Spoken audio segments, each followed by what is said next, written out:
मार्गदर्शन मग 1 मिनिटे मग 30 सेकंद जास्त कोणी तर मी फक्त सरकारला न्याय व्यवस्थेला या भारताच्या जी आज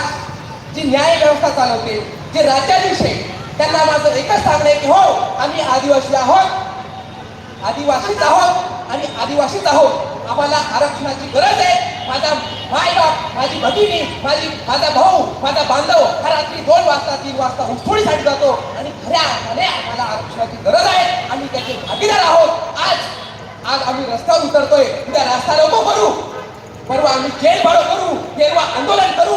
मुंबईला लढत देऊ आणि मुंबईत आलं नाही तर दिल्लीपर्यंत जाऊ आणि आमच्यासारखा युवा तरुण हा समाजासाठी शहीद झाल्याशिवाय राहणार नाही हीच माझी मागणी या सरकारला आहे आणि या झोपलेल्या या न्याय व्यवस्थेला आहे झोपलेल्या या राज्य सरकारला आहे झोपलेल्या या दिल्ली सरकारला आहे हेच मी इथं सिंहगडला करून सांगतो आणि आरक्षण माझं हक्काचं आहे ते मी मिळवल्याशिवाय राहणार नाही चाकून मिळालं मला गोळ्या घातल्या तरी चालतंय पण आरक्षण माझं हक्काचं मिळवून आणि मिळवणारच हीच माझी सरकारला विनंती आणि मी